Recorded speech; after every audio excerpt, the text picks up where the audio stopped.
जलती हुई झाड़ी में परमेश्वर ने दर्शन देकर उसे बुलाया। निर्गमन 3 का 1 से 6। मूसा होरेब पर्वत पर भेड़ें चरा रहा था। उसने देखा कि एक झाड़ी आग में जल रही है, पर वह भस्म नहीं हो रही। जब वह पास गया तो परमेश्वर ने झाड़ी में से उसे पुकारा, मूसा मूसा। मूसा ने कहा, मैं यहाँ हूँ। परमेश्वर ने बोला, पास मत आ, अपने पाँव से जूते उतार, क्योंकि जिस स्थान पर तू खड़ा है वह पवित्र भूमि है। परमेश्वर ने अपनी योजना बताई। निर्गमन 3 का 7 से 10। परमेश्वर ने कहा, मैंने अपने लोगों की दुर्दशा मिस्र में देखी है, उनकी पुकार सुनी है, इसलिए अब तू फिरौन के पास जा और मेरे इस्राएली लोगों को मिस्र से निकाल ला। मूसा की अयोग्यता की दलीलें। निर्गमन 3 का 11 और 4 का 17 पद पढ़े। मूसा ने कई बार अपनी अयोग्यता जताई और बहाने बनाए। परमेश्वर हर बार उसे उत्तर देता रहा। मूसा ने कहा, मैं कौन हूँ? निर्गमन 3 का 11। मैं कौन हूँ जो फिरौन के पास जाऊँ और इस्राएलियों को छुड़ाऊँ? परमेश्वर ने कहा, मैं तेरे संग रहूंगा।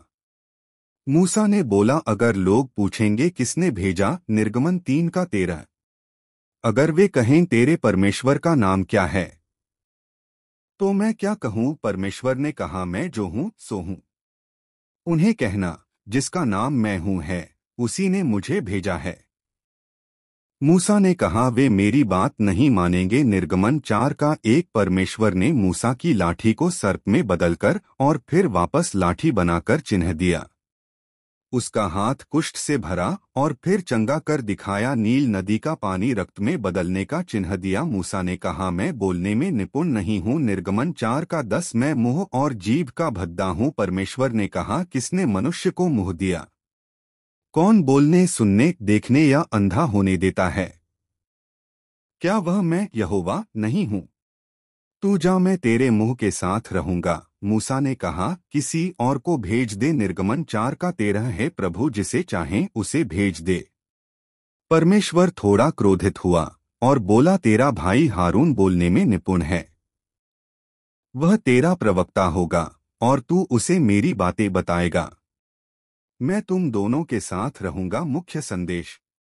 इस पूरी घटना से कुछ महत्वपूर्ण बातें सीखने को मिलती हैं। पहला है कि परमेश्वर कमजोरों का उपयोग करता है। मूसा ने खुद को अयोग्य माना, लेकिन परमेश्वर ने उसे चुना। दूसरा है कि परमेश्वर अपने बुलाए हुए के साथ रहता है।